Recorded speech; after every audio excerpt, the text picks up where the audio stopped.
All right, earlier today, U.S. Secretary of State Tony Blinken met with Turkish President Erdogan in Istanbul as part of his latest Middle East tour.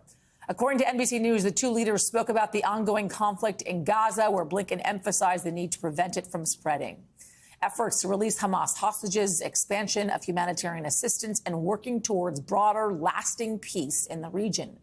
Blinken now on his way to Jordan. Want to bring in now NBC News foreign correspondent Matt Bradley, who's in Tel Aviv for us. Matt, if you will, talk to us about what Blinken faces once he reaches Israel and the uphill battle he has there.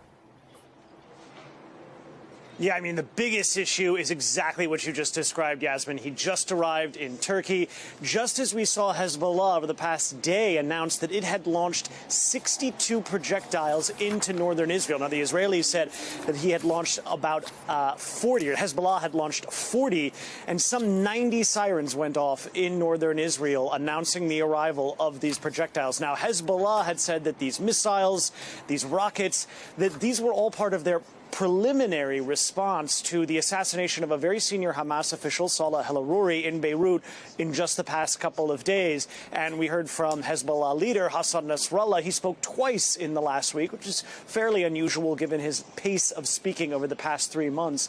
And he warned Israel, threatened Israel several times, but really kind of shied and stepped away from announcing an all-out war with Israel. But nonetheless, there is a huge amount of concern, probably more than ever before, that this could erupt into a region-wide war, one that would just take in the entire Middle East. And that's because this missile barrage is probably, maybe, the largest single salvo we've seen by Hezbollah ever since this latest round of fighting began nearly 3 months ago. So that is the real challenge that Blinken is going to be facing, and that's why he's doing this shuttle diplomacy, this 5-day trip.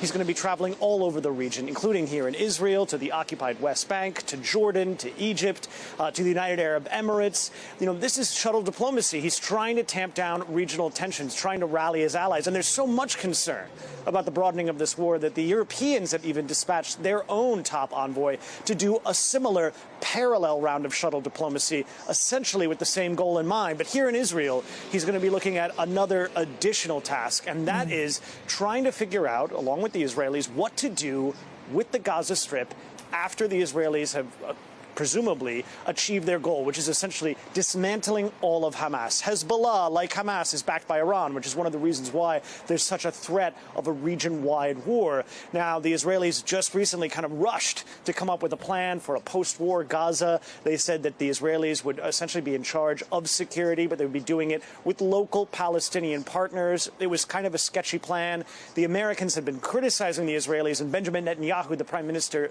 particularly, because they didn't have an end game for this fight in Gaza. But now it looks like they do, and this is going to be one of the many major challenges that Antony Blinken is going to be facing on his tour of the Middle East. And we're going to be talking more about this trip and the day after this war is over, along with the threat of the expansion with former Ambassador Dennis Ross in our next hour as well. So you don't want to miss that conversation. Matt Bradley, thank you.